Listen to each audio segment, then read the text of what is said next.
നമസ്കാരം. പരിചയത്തിൻ്റെ മറ്റൊരു ലക്കത്തിലേക്ക് എല്ലാ മാന്യപ്രേക്ഷകർക്കും സ്വാഗതം.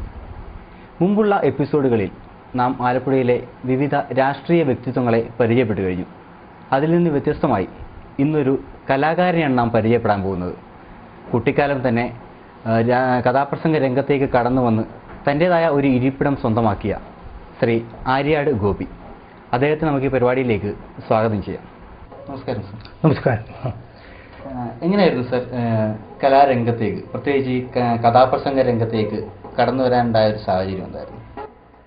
അത് യാദൃച്ഛികമാണ്.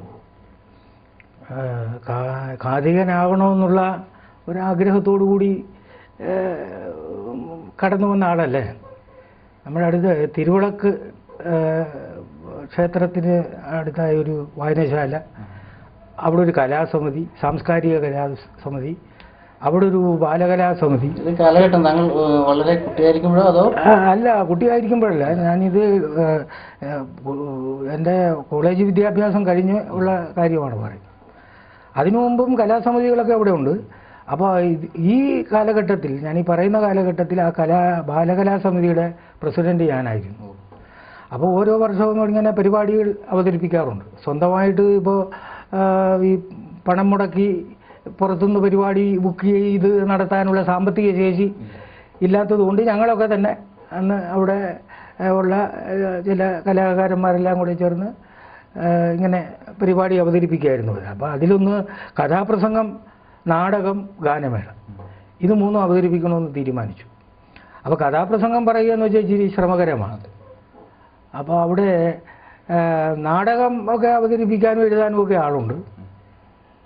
അപ്പോൾ കഥാപ്രസംഗം പറയാൻ ആളില്ല. അപ്പോൾ ഞാനിങ്ങനെ ഞാൻ പറഞ്ഞു, ഞാൻ പറയാം, കാര്യം പിള്ളേർ കളിയാണല്ലോ. അപ്പോൾ ഇതിനകത്ത് വലിയ ഗൗരവമൊന്നും കൊടുക്കേണ്ടായിരുന്നു. അതുകൊണ്ട് ധൈര്യമായിട്ട് അങ്ങ് പിന്നീട് നമുക്കിത് അങ്ങോട്ട് പ്രൊഫഷണലായിട്ട് കൊണ്ടുപോകേണ്ട കാര്യമില്ല. ബുദ്ധിമുട്ടുള്ള കല തിരഞ്ഞെടുക്കുകയാണ് ചെയ്തത് അല്ലേ? മറ്റാരും തയ്യാറില്ലാത്തതുകൊണ്ട്. അപ്പം ഞാൻ പറയാമെന്ന് പറഞ്ഞു. അത് കഴിഞ്ഞ് പറഞ്ഞാൽ കഥ വേണമല്ലോ. കഥ ഇങ്ങനെ ആലോചിച്ചു. എൻ്റെ ഒരു സുഹൃത്തുണ്ട്, ആർ ദാനപ്പൻ. അദ്ദേഹം ഈ ബാലസാഹിത്യത്തിന് അവാർഡ് കിട്ടിയിട്ടുള്ള ആളാണ്. അദ്ദേഹത്തിനോട് ഇത് പറഞ്ഞപ്പോഴത്തേക്ക് അദ്ദേഹം പറഞ്ഞു, ഇപ്പോൾ ഈ ബ്ലോക്ക് വൈസ് പ്രസിഡന്റ് ആയിരിക്കുന്ന NS ജോർജ്, അദ്ദേഹം അന്ന് ഐക്യഭാരത വായനശാലയുടെ ഈ ലൈബ്രറിയാണ്. അപ്പോൾ അദ്ദേഹത്തിൻ്റെ അടുത്ത് അന്വേഷിക്കാമെന്ന് പറഞ്ഞു. അദ്ദേഹം എല്ലാ പുസ്തകങ്ങളും വായിക്കുന്ന ആളാണ്. അങ്ങനെ ചെന്നപ്പോഴത്തേക്ക് ഒരു നാനാക് സിംഗിൻ്റെ ഒരു പഞ്ചാബി നോവൽ എടുത്തു വന്നു. അപ്പോൾ അത് ഞാൻ കൊണ്ടുവന്നു.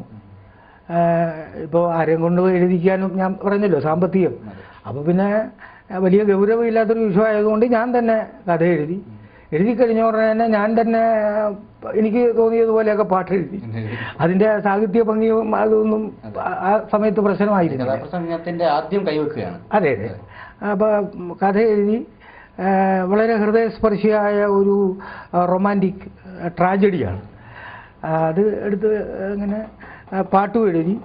പിന്നെ കോമഡി, അത് എൻ്റെ ജീവിതാനുഭവങ്ങളിൽ നിന്നുള്ള ചില കാര്യങ്ങളൊക്കെ അത് ഇങ്ങനെ കോമഡി മൻപൊടി ചേർത്ത് ചില കൊട്ടേഷൻസും ചില സന്ദേശങ്ങളും ഒക്കെ ഇങ്ങനെ ഉൾപ്പെടുത്തിക്കൊണ്ട് എൻ്റെ വീട്ടുകാരറിയാതെ ഞാൻ കഥാപ്രസംഗം പഠിക്കുന്നുണ്ട് എന്നുള്ള എൻ്റെ വീട്ടുകാർക്ക് അറിഞ്ഞുകൂടാ.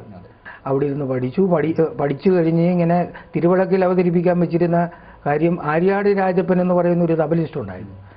അദ്ദേഹം അന്ന് വേറൊരു കാഥികയുടെ കൂടെ പോയിക്കൊണ്ടിരിക്കുകയാണ്.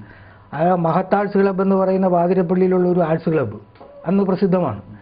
അവിടെ അവരോട് പറഞ്ഞു, ഇങ്ങനെ ഗോപി കഥാപ്രസംഗം പഠിക്കുന്നുണ്ട് എന്ന് അദ്ദേഹം അങ്ങനെ അറിഞ്ഞിട്ട് എൻ്റെ അടുത്ത് പറഞ്ഞു. അങ്ങനെ അവരെൻ്റെ അടുത്ത് ചോദിച്ചു, നവരാത്രിക്ക് ഇത് നടത്താവുന്നു. അപ്പോൾ ഞാൻ ആലോചിച്ചു, ഇതൊരു റിഹേഴ്സലും ആവുമല്ലോ. കാര്യം നമ്മുടെ അപ്പോൾ ഇങ്ങനെ അത് അവിടെ പോയി ഏതായാലും 3-4 പേരെയൊക്കെ സംഘടിപ്പിച്ചു, മ്യൂസിക് പാർട്ടിയൊക്കെ സംഘടിപ്പിച്ചു, അങ്ങനെ അവതരിപ്പിച്ചു. നമ്മുടെ ഉദയ സ്റ്റുഡിയോയുടെ തൊട്ട് പറ്റുള്ള സ്കൂളിൻ്റെ വാതിൽ അങ്ങനെ അവതരിപ്പിച്ചു കഴിഞ്ഞ്